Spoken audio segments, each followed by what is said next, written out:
And welcome back to another episode of Unfiltered Wellness. I'm Gabe Jacobo. We got Austin Main, Dan, and Peter, our guest today. Dan, Peter, welcome to the podcast. Yes, sir. Back again. Back Happy to again. Yeah, we've happy to got be Dan. We've here. had Dan here before. Peter, I'm so excited. I've kind of been following you from like a distance. Whenever I got first into HYROX, I was in the deep depths rabbit holes of like TikTok and Instagram of people who were doing it. Like it was like late to mid 2024, so it was just starting to hit its stride, Yeah, and you were doing the races at that point. yeah. And kind of give us a background of who you are, where you live, how you got into HYROX, and all the good stuff. Yeah, sure, happy to. Well, first off, thanks so much, for having me on the podcast. Excited to be here. So, I'm Peter Edgar, live in New Jersey. Been doing HYROX now for about 2 years. Before I found HYROX, I was doing CrossFit, on and off for about 10 years. College tennis player, played tennis, in college, about 10, 15 years ago at this point. I can't believe it's been that long, but yeah, HYROX kind of fell into my lap. One day somebody at our CrossFit gym was training for HYROX in New York City in 2024, and suggested that I do it. And I'd be like, what's HYROX? Never heard of it. But anytime in CrossFit that there was a running in the workout, I always seem to do pretty well in those workouts. So could move like a light or medium weight barbell pretty well, and then combine that with the running. HYROX just kind of fell into my lap. So literally like within the hour, just did a Google search where in New York City is like the best place to train for HYROX. Found this gym called the Training Lab and joined there the next day. Been going there ever since. I think at this point I've done maybe almost 7 or 8 solo races, handful of doubles. Most recently was in Mexico, Cancun, which was super fun. Outdoor venue, which is pretty rare. Uh, Super hot, Mhm. super humid. It was like doing a HYROX in a sauna. And then the week before that was Yeah. week before that was an Elite 15 race, which never in my wildest dreams thought that that was going to happen. It was kind of a lofty goal of mine eventually. Um, and then just one day checking my email, got the email that I got a roll down spot. So truly came out of nowhere. I actually thought it was fraud. I was convinced it was going like, this is spam. This is not real. I'm like, they're not asking for money. Like, they're not asking for my credit card information. So, like, what are they getting out of this? And then they started asking for my bank account information. I was like, oh no, I knew it was fraud. But that was just, for prize money. So, yeah, for Yeah. like the last 2 years, been doing the HYROX thing, and it's just blowing up. You're seeing it everywhere. Um, and yeah, hopefully we're going to be doing Yeah. it for a long time. Yeah, it's so funny. I kind of buried the lead in the beginning. North American Elite 15, you got to compete in the Elite 15 doubles, which was awesome. Dan was kind of telling me that you guys got that roll down spot, and I was like, no way, that's sick. And Yeah. you guys showed out and did a great job. So how do you feel coming out of DC? And obviously you had Cancun after that, but give give me the experience. Like, what was it like? Was just tell me about it. Yeah. Yeah. So HYROX, I think, this was my first experience being in an Elite 15 race. And I'll just say, like, HYROX is doing a really good job, like, making you feel like a professional athlete. So the day before the race, there's a mandatory athlete briefing and media day where they, sit you down. They give you interviews, like we're doing right now. Tell us a little bit about yourself. How'd you get into HYROX? What do you do for training? Some fun facts about yourself, and then some headshots, some action shots. Because before the race, I mean, it's like WWE. There's like introductions where somebody on a microphone is announcing you into the stadium, in like you're a gladiator Yep. entering the arena.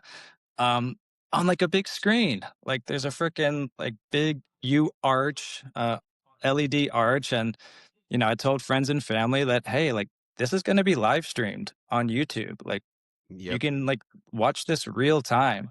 Um, and, I was, kind of in the back for the whole race, so my family didn't see me a lot, racing, but they were like, "But dude, that intro though, fire."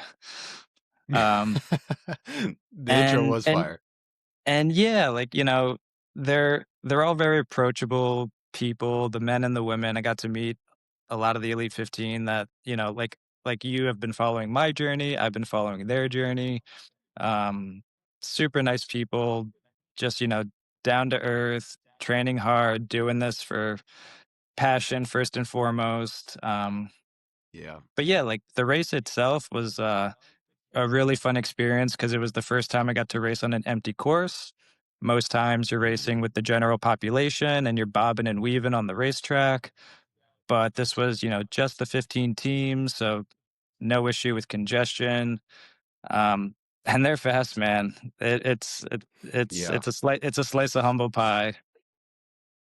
Man, it's so funny you said that because when so we were all of us were in Phoenix. I competed pro solo, all three of us, and then competed pro solo. But when I was out there, I had Hunter McIntyre passed me and Dylan Scott passed me. They did that Saturday night race, and I just remember watching them go past. I'm like, dang man, like they can like it just they're just moving. They're fluid, and it is Yeah. like a slice of humble pie. But like it's just you just appreciate how fast they really are out there, like how good they are at the sport. Yeah.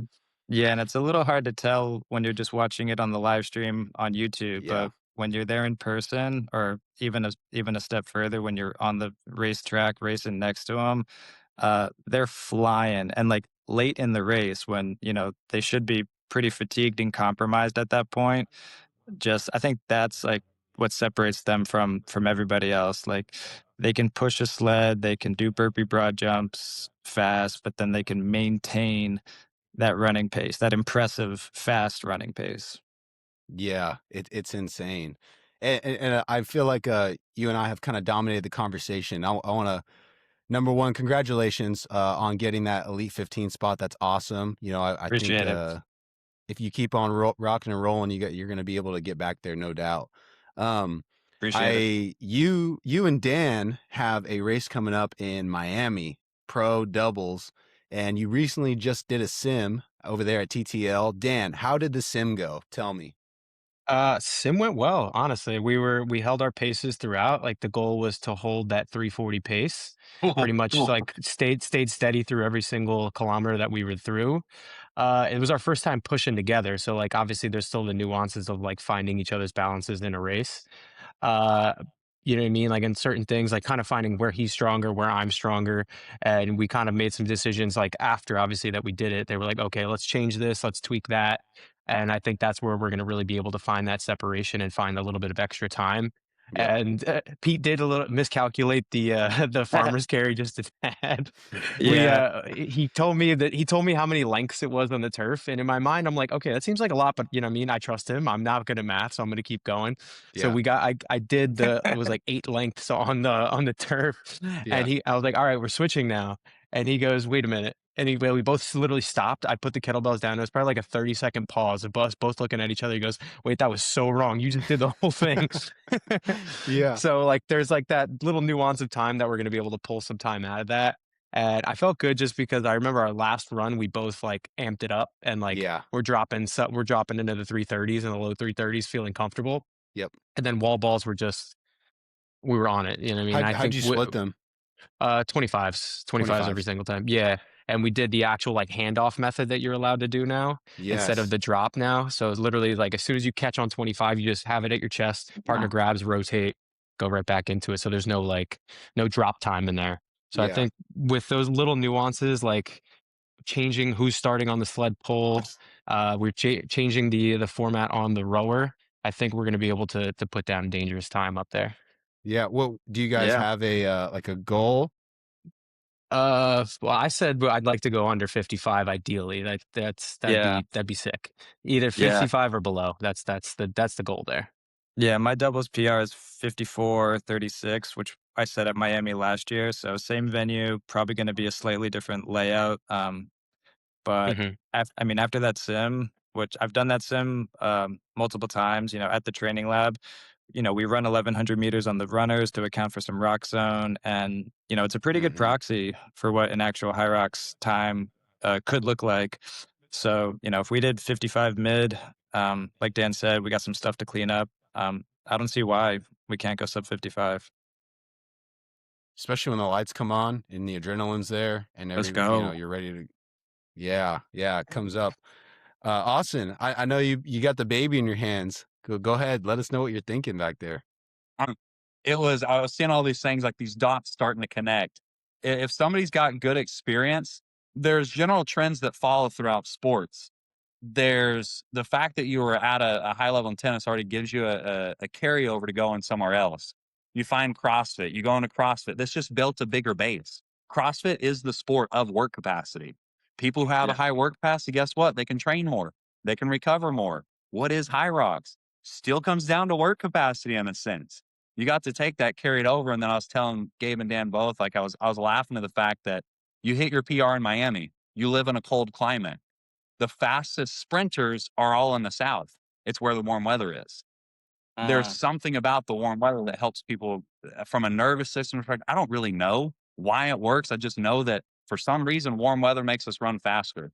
I would track mm, sprints out at my gym forever. We would do a 40-yard dash.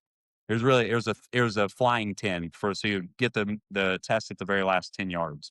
But we would always get the records broken in the spring and summer. They would never get broken in the winter or the fall. The warmer the weather, the faster people run. So you can mm, almost count on the venues that, as long as the course is really what it is, and it's not like and we just had the venue go off with all the PRs. I still Yeah. don't know what was with that, but I know Miami is going to be a fast course because it's warm. So any of you guys coming from colder climates, y'all are going to really respond when y'all get down there. Didn't Pelayo and Rich do that last year in Miami? Yep. Yep. yeah. Yep. I So was that on was the course with them. yeah. I was in that Oh, you start were? tunnel. I was in that Oh race. yeah, Pete was in the same heat. I was in that heat. If you told me before the race I was gonna run 54:36, I would have been like over the moon, pumped, like, let's go. Like, yes, I want that time. If you told me that that was gonna be good enough for 15th place, I would have been really disappointed. I would have been really disappointed. That that heat, that race was loaded. Yeah, it was Yeah. stacked. I remember watching those everybody go by, and I literally felt like I was walking. You literally, because you see Pelayo and Rich just like a freight train just come blowing by and having full conversations too as they were doing it, which is Yeah. unbelievable. So they were dropping like 315 Ks, like even some their kilometers were below that, but Yeah. having full conversations about what they're going to do by the next station, which is just You mind blowing. It's kind of crazy, like, people like Tim and Alex, like they're fast, man. Don't get me wrong, but like I don't know what it is about Rich and Pelayo when they run together. I think they match up so well when they do Hmm. the stations and their run, their tempo, their cadence. They just fly through that thing, man. They're Hmm. on the same wavelength. It's insane. It's crazy Yeah. to Hmm. see. It And is. I get asked a lot, what's more painful, which one hurts more, a singles or a doubles? And they just hurt different. Like one is a long grind and the other's just fast from the start. You get rest when your partner's working, but it's short and you got to go again real quick and go real hard, real fast because other guys are on your heels and they're coming. And yeah, you do get a little bit of rest, but when you're going, you are going. So the answer is they both Yeah. hurt a lot, just different. Yeah, no doubt, no doubt. Well, I'm excited for you guys and to get down there to Miami. Good luck to both of you on that. That's going to be a lot of fun. I can't wait to follow the splits as you guys are rolling. But I kind of want to shift gears here. But Austin, before you hopped on, we were having a quick conversation kind of about how we came together and how you were my coach and how we're now business partners. And our lens within HYROX is talking about performance nutrition.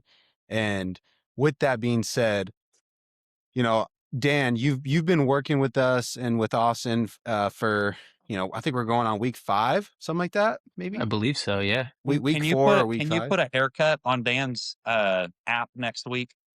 Like maybe on Tuesday or Wednesday? Just go ahead and Yeah, yeah. program it in there. Haircut. Bro, I'll do it while I'm in Miami. I swear.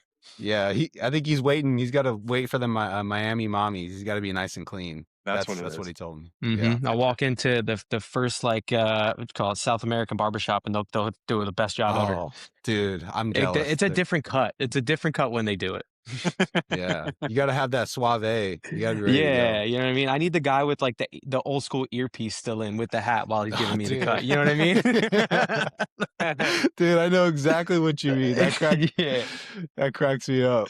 But Peter, you haven't seen Dan at full form. He was only 80% there in the sim. This That's haircut right. changes, he'll be 100%. Damn right.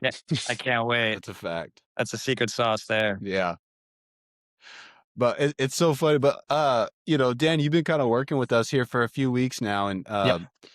I think it was the week right before DC, and I just kind of wanted to talk about what have you seen so far, just in these couple of weeks that you've noticed, whether it be in a day-to-day, in training, and just overall, what have you kind of seen so far? Honestly, I just like overall I feel better. You know what I mean? I just like prior to like really dialing it in and following the nutrition plans who it was, I would have days where I was definitely more like foggy, more fatigued, a little bit more burnt out. Like just I would still always, push and train just because, that's How just you what the are. world is. Yeah, like how I'm wired, but it was just kind of giving me more of a better vehicle to attack those sessions. So like having and like but the thing is it's like the constant rapport that we have and like the being able to tweak when we need to and like finding different things that work. But like overall my body just feels better. I'm Yeah. responding better. I'm turning things over better. Like my hard days are still obviously very hard, but I'm able to give it more of it. And then like in the same thing where we're working in more of like the stimulus strength sessions where it's Yep. like we did a heavy power like heavy lift last week and I felt phenomenal off of it. And then I ended up running 10 miles that afternoon and my heart rate stayed in like the low 130s, which like after a heavy session like that, you shouldn't have that.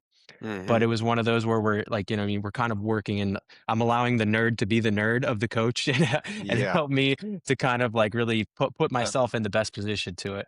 And even Yeah. for the sim, like me and Austin had our call on Tuesday. And it was obviously the day after the sim. And I followed the diet to a T that day up until me and Pete ran. And it was the best like stomach and system had felt running at that intensity. So obviously my heart rate was in zone 4, zone 5 pretty much the entire time, which is expected. Mm-hmm. But it was the first time where I've like no gastrointestinal stress, no nothing where like my nervous system was getting more fried up. And like the Mm-hmm. next day I was able to lift, the next day I was able to do a run, like I felt fine. So I feel like I'm able to turn things over a lot better now. Awesome. I Yeah. love that. That's good to hear. Austin, what levers are you pulling right now with that? And then I'm going to get to Peter because I have a question talking about that and kind of putting that all together. I mean, like, Dan, I'm just going to give you the credit of this stuff because, like, you're Dan. Like, I don't have to go back and do beginner level 1, 2, 3, 4, 5, 6 to 10. Like, you're already here trying to get to here. That's a Mhm. different equation to go solve, and it's a lot more fun than it is just from here to here. I enjoy both, and there's different processes, but right now I'm having a lot of fun with that, where we get to actually go in and make these little tweaks to see what will happen. I never did the gels or like the different things. Like, I was just taught a different way, and so the guy that taught me all this was like, this is what happens with this. So if I get feedback, like I'm hearing some of these things from you, I'm like, oh, that's really interesting.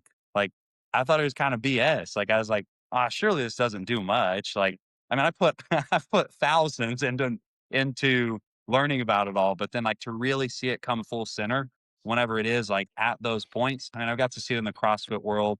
I've got to see it in the baseball world. I just hadn't seen it in HYROX yet, if it would really make that much of a difference. But then too, like getting to learn more about you and how you respond and how you work and how you go, even like your strengths and weaknesses. Like we've been able to take and like, you're not going to magically have this growth spurt that makes you 6'3". It's just not going to Boy, happen. So do I wish I did. I'm praying for it. I'm hoping you're putting the sand or the rocks in your socks like MJ. But if it doesn't, we talked about leverages. Like, what can we put to bring weaknesses into strengths? Well, we know outputs are just going to be, they're not going to be as high on rowers on ergs. Well, What if we're just Yep. one of the strongest people in the field? Can we fly on these runs, and can we also fly when we get to these stations? Like we do. I mean, there's so many things on that. I need to go into that one day of like talking about what that is, and like why, Dan, why 1 rep instead of 5?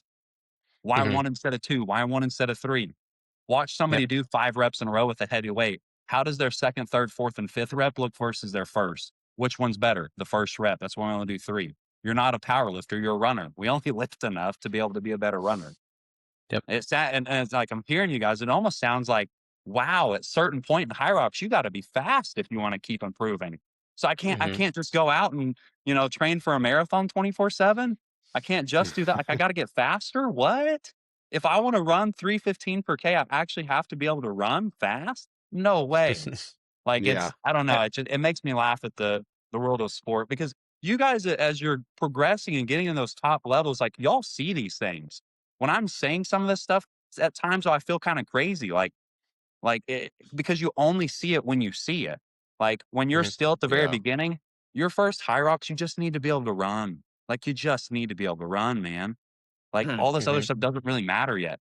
You start to see the further along you progress, the different it gets. Amateurs do what amateurs do. An amateur runner, they just run. An elite level runner, what do? They also lift. They also prioritize nutrition. They also prioritize recovery. There's just different levels and different steps to everything. And so I have a really fun time getting to watch it and be part of it. So I just want to say thank you for letting me be a part of that as well. Same with you, Gabe. I mean, I say all that, and it's like, Gabe, we've been able to see it from the very beginning and looking at these trends. Like what I'm trying to do, like my dream scenario, I would love to take a 16, 17-year-old kid and develop them for 4 or 5 years with what I think is the system. There's plenty of systems. It's just, Yeah. I have a certain thought that I think would work. And I would be curious to see what happens if you started somebody that way and did it for 5 years. Yeah. Would that set a new standard in the sport? I truly, fully believe so. Like I will go to my grave on that one. This is all I've done for, I mean, I've done this for 12 years. It's all I lived in a gym, and this is still all I do. Like that's all Yep. my day is composed of, other than spending time with my family. Like I would Yeah. hope that at some point the hours catch up. Yeah. Yeah, absolutely. Yeah, kudos to you again. Yeah, Dan, it's been awesome kind of seeing it. I love that you've been adopting everything, and I think anytime we invite someone like into our world, like we really believe in what we're doing. Hmm. Like straight up, I'm drinking the Kool-Aid. It's because I've seen it work. It Hmm. works. So it's been awesome. So thank you for being a part of this group. It's been really fun. I And appreciate you guys. you know, Sorry for long-winded, Gabe. I was just no, you're excited. good, man. I love it. I love it when you do that. That's who you are. That's why I love you. So Peter, as you're coming off of the Elite 15, and that doesn't just happen on accident, and it takes, like you said, takes a big base that Austin was saying earlier. What do you do? Right. Number one, let's start with part one being, how do you prepare on a daily basis within training, within different schedules? And then number two, how does nutrition as it currently sits with you on your training as well? Yeah, so the training, it's not going to happen overnight. Like you said, you need to build that capacity, that aerobic base, and that takes years.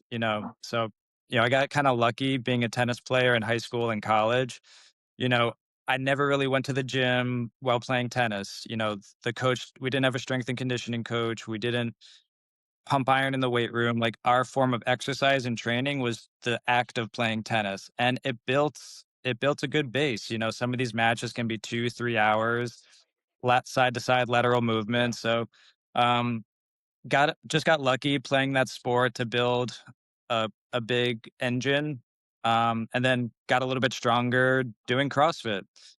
I was never going to be the strongest guy in the room, but I could barbell cycle a light barbell and a medium weight barbell pretty okay. At some point in CrossFit, the barbell just got too heavy for me, and that was my limiting factor. But with my engine, anytime there was running in the workout, that's kind of where I shine. So I was a good runner, and then like strong enough, and that you can be really competitive in HYROX with being a good runner and strong enough.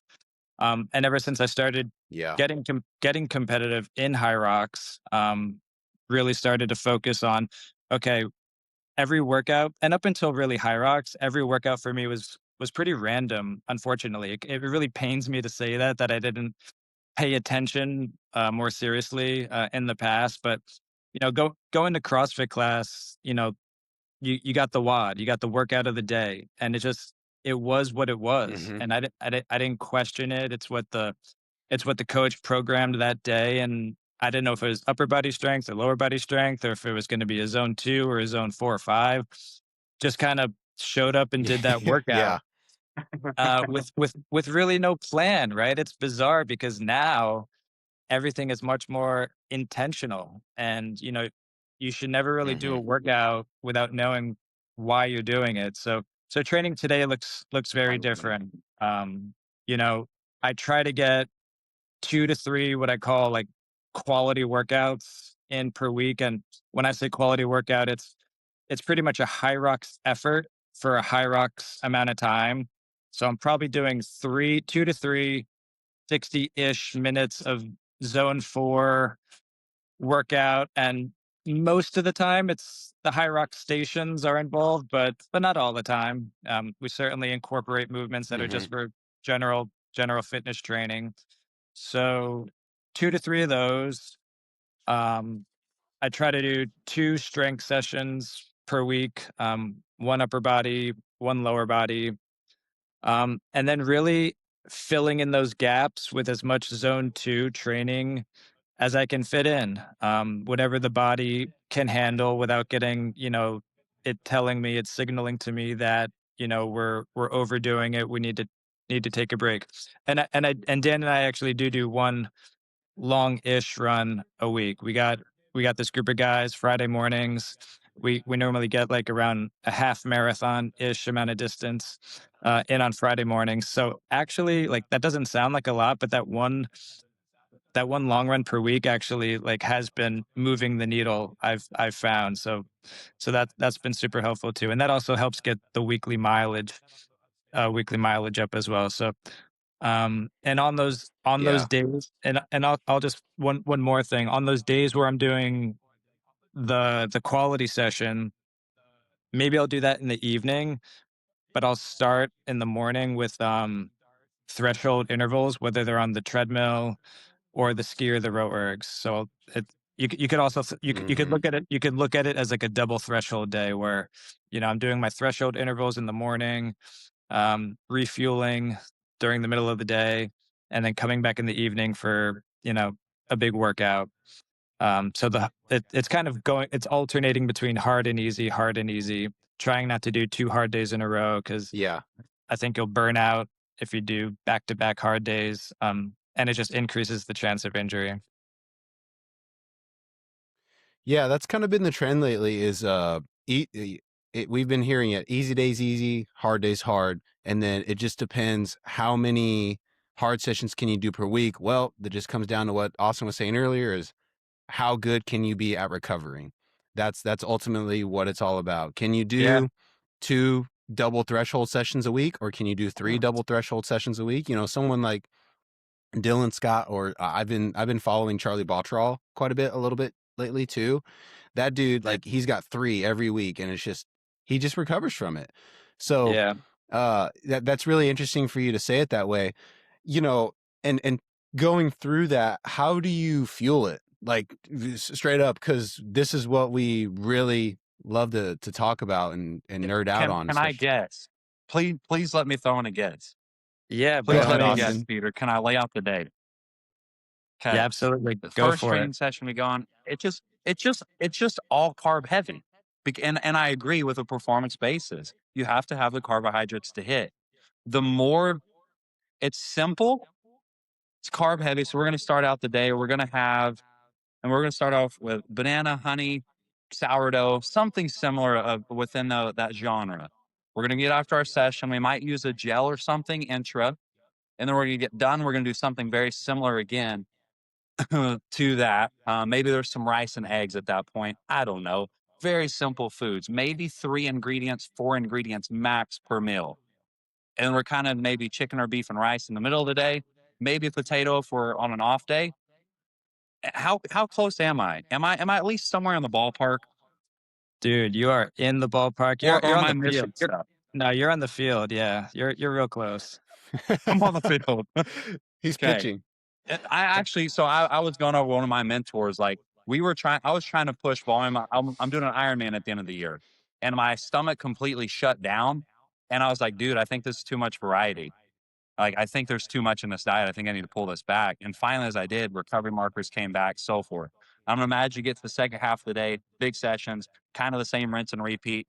A lean meat, rice or potato, maybe some sourdough, maybe some honey, back into the gels, back into whatever quick fuel, maybe some candy, whatever we can to get through the session. Nighttime comes and it's basically another beef and rice type of thing again. And now we go to sleep. Yes. I'm on, at least on the field. Yeah. Yeah, you are on the field. You might be the starting pitcher that game. Uh, Okay. yeah. I So have to ask this. Why does everybody use the gels? I don't why?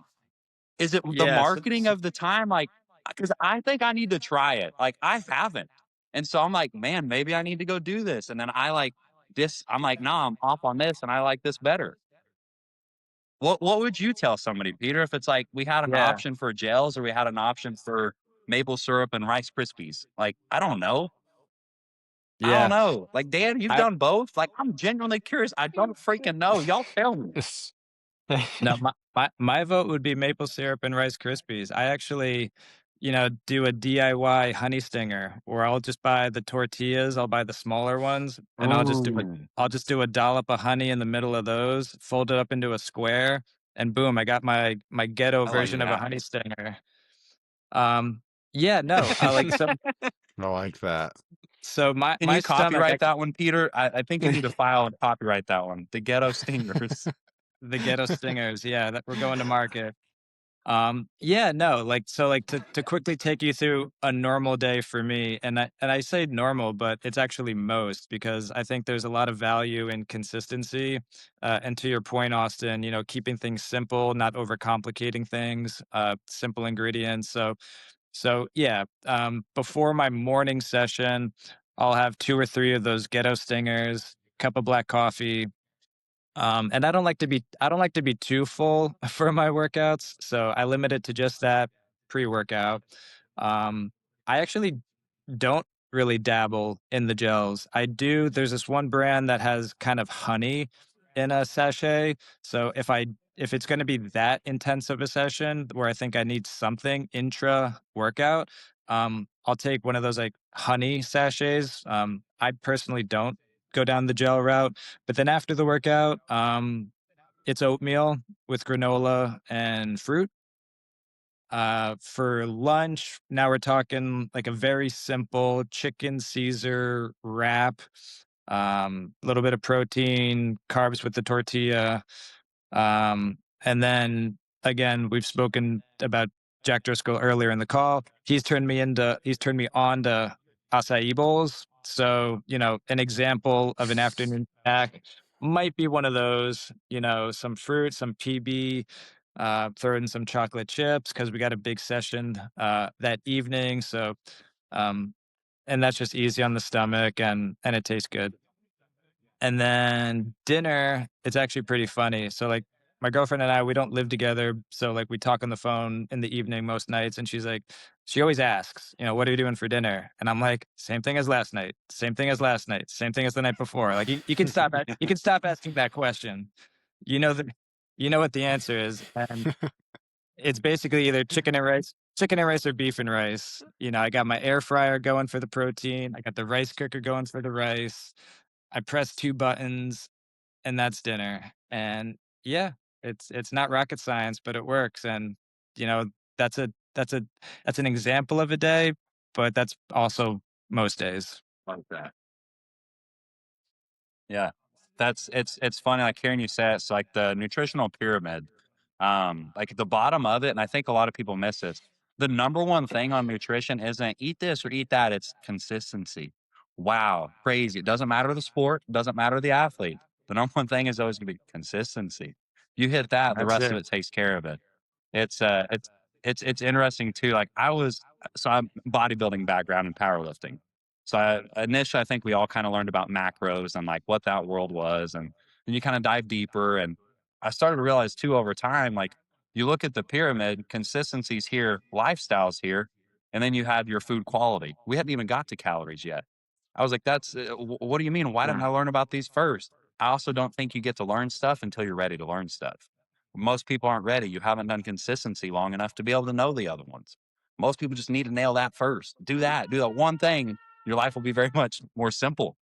Right. You'll recover faster. Your outputs are better. I mean, yeah, it's nervous system regulation. It's funny you brought up the acai bowls and the chocolate. I don't know if people know this is a little nugget for them. Chocolate, it's got anandamide. It's the bliss molecule. It literally makes us happy. When should we have chocolate? Probably when we're getting ready to go do a big session. Yeah. Not just calorically speaking, but also like we literally feel good. Like I want to feel good before I go throw my body through the fire. Absolutely. I'll throw it through the Yeah. fire even better. I'll go harder. 100%. There Like, was it's a cool. It's interesting to hear all those. there was a pre-workout snack that Austin was having me eat. I think it was in between Dallas and Phoenix, and we called them brownie bricks. So gosh, what was in it? It was oats, eggs, cocoa powder, maple syrup, it's something else. I can't really remember the other ingredients, some salt, and then we baking powder, and then we mixed it up, and then you put it in a pan and we baked it. But it was like the perfect pre-workout snack every time before I would go hit it my afternoon session. Yeah. And the bliss molecule, like every time I ate it, all of it, banana, and then every time I would eat it, I just like I had a smile on my face. I'm like, let's go, dude. Like I'm ready to rock. It's so cool. Like if you go, Peter, if we put you and 30 other people that let's get doubles people who all hit 55 and under, 56 and under, put 30 of them in one room. 95% of the things are going to be the same. Now, Yeah. do the same thing with people who are an hour 5 to an hour 20. Same thing. 90% of what they say is probably going to be the same. It's just the deeper you go, the more minute the details start to get. It doesn't get more complex. It actually gets simpler, but it gets more, there's more precision, more execution within those simpler details, I think, too. Yeah, I think the blueprint is there. Yeah. I think you're right. I think there's so much that these top athletes have in common, what they're fueling with. I don't know why I'm surprised, but I am surprised what just listening to podcasts sometimes. And these top athletes are going through their nutrition, their diet, what they're fueling with. And it's like I've never heard it before. They're saying the same thing that the person before them said and what I'm doing. I'm like, oh, they're doing it too. How cool. I'm on the right track. And like we're all doing it. It's like here's the we're not keeping this a secret. Like this is the way. There is no secret. The secret is there is no secret. Yeah. Yeah, there you go. Who'd have Trademark thought, that. man? Yeah. Yeah. Yeah. Just You guys are holding something. Y'all are holding something from us. Yeah, What I was gotta that, keep Peter? 1%. I was just gonna say, and There it is. consistency. Yeah.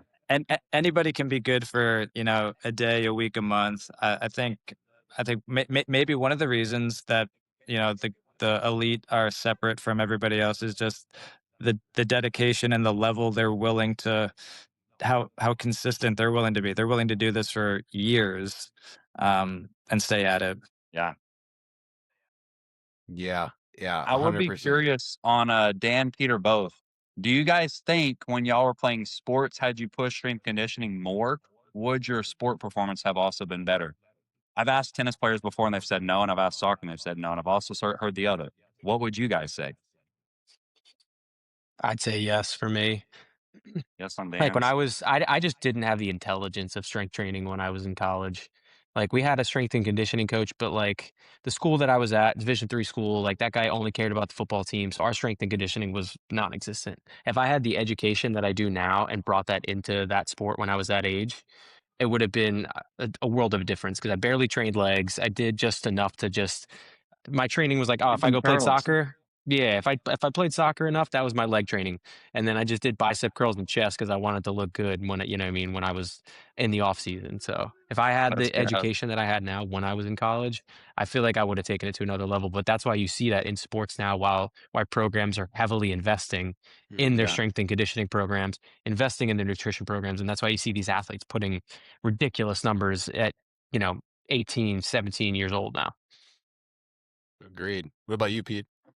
Yeah, so for tennis, I don't think I would have benefited much from putting on size, but I would have liked to have been in the weight room doing, maybe some like accessory work or mobility work to get full range of motion in the elbow and shoulder for my serves. But if you look at the top of the sport in tennis, Yannick Sinner, Carlos Alcaraz, Roger Federer, Novak Djokovic, they're all kind of skinny guys. I don't think putting on a ton of muscle would really benefit a tennis player, and you want to keep that flexibility, mobility. I think it would have made me a better athlete, better hybrid athlete for sure. So in hindsight, I wish I did it so I'd be a better HYROXer than I am now. But yeah, for tennis specific, maybe strength not so important. I'll challenge that. This is because I've had this conversation. The what if we're not lifting for size? What if we're lifting to be faster and more powerful? Because if I train a 100-meter sprinter, it's MSF. I cannot put extra weight on them. They'll run slower. So how do they still train with weights? Yeah, Would it yeah. would I it be guess beneficial if you had more power and more if you could get side to side quicker, would that be better? I guess speed training, maybe that would be a better way to say that. I still use weights for speed, but would it be beneficial for a tennis player to do speed training? Let's put it that way. yeah. Speed training, plyometric training, anything to help be Okay. explosive. So you mentioned But not doing sets of 8 to 20 and stuff like that. Not like super big hypertrophy trying to be a bodybuilder. Yeah, uh I guess that's where my Agreed. head goes. Unfortunately, when I hear like strength training, I guess my mind immediately goes to hypertrophy, but you make a good point. It could just be for explosiveness, it could be for being a dynamic athlete, lateral side to side movement, which 100% you definitely need for tennis. And actually, like, strength training would probably be injury preventative. You could definitely do, you know, medium weight to just strengthen the joints around the shoulder and elbow and knees. Um, so yeah, not in a non Yeah, I love hypertrophy that. I agree with yeah, that. in a non hypertrophy sense. Yeah, I think strength training, if you put it that way, certainly valuable for tennis. Interesting. I Yeah. thought I was either crazy or I thought everybody sees the same thing. I was like, no, even in the sport, it's like, okay, cool.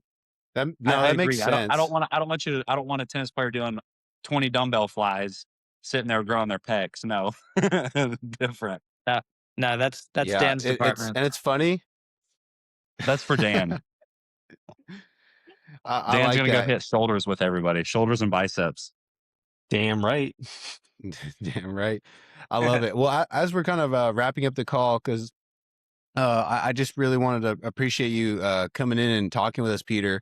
Um, wrapping it up, I did have one more question. What is your goal moving forward? What are you looking to do? Like, is it in HYROX? Is it in both, or are you kind of, what does that look like for you? Yeah, so a couple of weeks ago, had my 38th birthday. So, we're starting to get up Happy there. birthday. Appreciate it, guys. Um, but we're still PRing,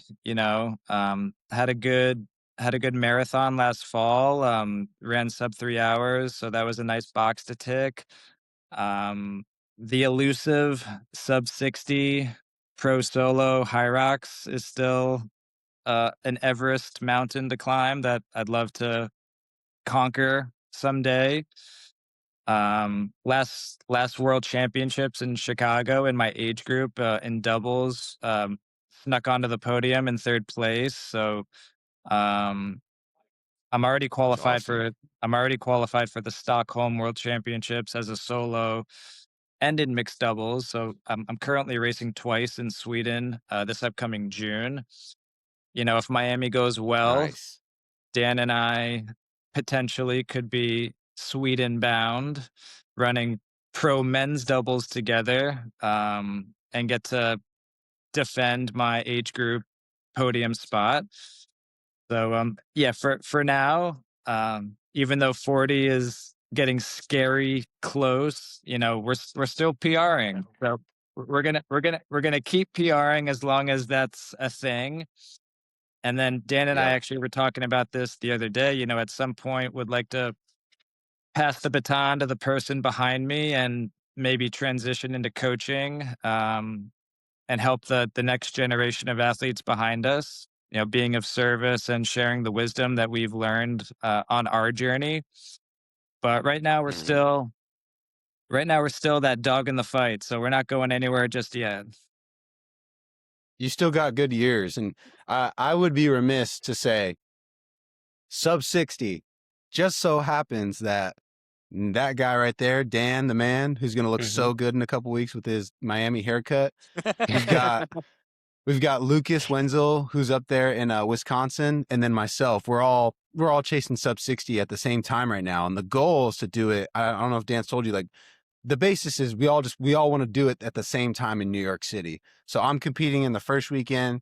Lucas is competing the second weekend. I think Dan, you said the second weekend, right? No, first weekend. You did get first weekend. Okay. Yeah, first weekend. So we're all doing it. So if you want in on the group and kind of drinking the Kool-Aid with us, maybe for the next, what do we got, like 10 weeks, something like that. I think so. Yeah. Give it some thought. We'd love to, if it fits in, everything can kind of work out. We'd love for you to drink the Kool-Aid with us because it tastes really good, brother. I promise. Yeah. No thought necessary. I'd love to drink the Kool-Aid, and I'm racing that first weekend in New York. So challenge Hey. accepted. Go. Challenge accepted. Game on. Let's go. I'm excited. It's gonna be fun, man. I'm super pumped. But Austin, do you have any departing thoughts before we go? No, I think Dan, Gabe, both of you guys, like, I know this takes time out of our days. We all have stuff to do. Like, I just appreciate you guys always being available. Peter, same for you. I know you've got other things to do. I'm trying to rock my first baby and still train at high volumes. And I understand that is hard. Anytime we add something like extra in our days, it does require other things. And so I just want to say thanks to all three of you guys for coming in today and spending some time. Like, this is truly like one of the things that gives me the most energy to like push through my week. So I really appreciate all three of you guys. Well said. Thank you, Austin. I appreciate you as well. All right. Yeah, Well, thank I'll you plug. guys. I'll plug. I didn't do it the last one, Dan. I'll get it this time. I'll plug everybody's socials in the description. Okay. Pete, I'll get yours. Dan, I'll get yours. Austin, you and I will get that in there. But thank you for joining us, Pete, Dan. Appreciate you, Austin, as always. Thank you, and thanks for listening. We'll catch you next time. Peace. Nice. Thanks, guys.